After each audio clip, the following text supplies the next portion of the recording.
शाहरुख खान की फिल्म पठान में आपने देखा होगा कि किस तरह से एक रॉ ऑफिसर को एक आतंकवादी बना दिया गया, इंडिया के खिलाफ बता दिया गया कि वो इंडिया के खिलाफ ही एक जंग छेड़ रहा है, जबकि एक आईएसआई एजेंट को एक महान इंसान बता दिया गया कि किस तरह से वो मानवता के लिए काम कर रहा है और इंडिया को आतंकवाद से बचाना चाहता है। मतलब ये बात तो गले के नीचे उतरती ही नहीं है, गले के नीचे छोड़ दीजिए, गले तक भी पहुंचने का नाम नहीं ले रही है।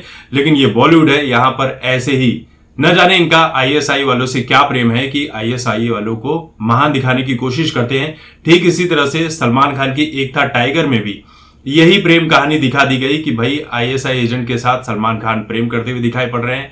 सलमान खान उसमें जो रोल निभा रहे थे वो एक था टाइगर फिल्म थी और उसमें वो रविंद्र कौशिक की भूमिका अदा कर रहे थे, ऐसा कहा गया था। लेकिन ठीक तौर पर वो चीजें नहीं बनकर आई। लेकिन अब उसी रॉ ऑफिसर रविंद्र कौशिक जी के जीवन पर बायोपिक बन रही है जिसे अनुराग बासु निर्देशित करने वाले हैं और इस फिल्म का नाम है द ब्लैक टाइगर। ये फिल्म अनुराग बासु डायरेक्ट करेंगे और इस फिल्म के लिए हीरो कौन बनेगा अभी तक इसकी कास्टिंग नहीं की गई है, लेकिन इसकी अनाउंसमेंट कर दी गई है कि उनके जीवन पर यह फिल्म बनने वाली है। अनुराग बासु का यह कहना है कि रविंद्र कौशिक की कहानी जो है ये एक साहस भरी कहानी है। 20 साल की उम्र में ही उन्होंने वो कारनामा कर दिखाया था जिसके चलते इंडिया को बहुत अधिक फायदा भी हुआ था। 70-80 के दशक में रविंद्र कौशिक एक्टिव थे और उन्होंने देश के लिए बहुत कुछ काम किया। रविंद्र कौशिक एक रॉ एजेंट थे, लेकिन इंडियन होने के बावजूद वो पाकिस्तानी आर्मी में मेजर के पद तक पहुंचे हुए थे। भारत के एक पंजाबी परिवार में उनका जन्म हुआ था। रविंद्र कौशिक को थिएटर में दिलचस्पी थी, लेकिन उसी दौरान जो रॉ की टीम है उनकी नजर उनके ऊपर पड़ी और वो फिर वो रॉ के एजेंट बन गए। मिशन को पूरा करने के लिए उन्होंने इस्लाम धर्म को भी अपना लिया था। 1975 में बतौर जासूस वो पाकिस्तान भेजे गए। यहां पर वो नबी अहमद शेख के रूप में रहने का काम कर रहे थे। पाकिस्तान पहुंचने के बाद उन्होंने कराची के लॉ कॉलेज में एडमिशन भी लिया और डिग्री भी प्राप्त कर ली। रविंद्र जो है पाकिस्तानी आर्मी में मेजर की पद तक पहुंचे थे, लेकिन पाकिस्तानी आर्मी को कभी भी इस बात का शक नहीं हुआ।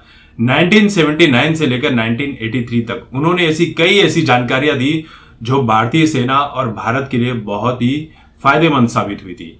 उस वक्त की तत्कालीन प्रधानमंत्री इंदिरा गांधी जी ने रविंद्र कौशिक को द ब्लैक टाइगर का नाम दिया था। 1983 के अंत होते होते रविंद्र कौशिक का राज खुल गया और पाकिस्तान ने उन्हें अरेस्ट कर लिया। बाद में उन्हें कई सालों तक जेल में रखा गया। साल 2001 में उनकी मौत हो गई। मौत होने की वजह टीबी और हार्ट अटैक बताई गई। हालांकि हमारी सरकार ने कभी भी ये एक्सेप्ट नहीं किया, जो उस वक्त की सरकार थी, कि रविंद्र कौशिक उन्हीं के देश के हैं। यानी उस वक्त की सरकार चाहती या कोशिश करती तो शायद बचा लेती, लेकिन उस वक्त की सरकार ने ऐसा नहीं किया।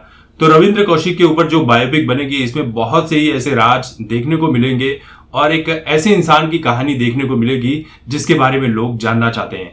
यह है असली रॉ एजेंट की कहानी, जो वाकई में साहसीपूर्ण है। लेकिन पठान जैसी फिल्म में क्या दिखा दिया जाता है कि रॉ एजेंट तो भैया देशद्रोही होते हैं, आतंकवादी होते हैं। बस आईएसआई के लोग ही पाकिस्तान में रहकर इंडिया का बुरा नहीं करते हैं, वो इंडिया को आतंकवाद से बचाने की कोशिश करते हैं। तो ऐसी नकली कहानियों को देखने से बेहतर है कि हम रविंद्र कौशिक के जीवन पर जो असली कहानी बनेगी उसको देखें तो ज्यादा बेहतर होगा और इस देश के लोग बहुत कुछ सीख सकें।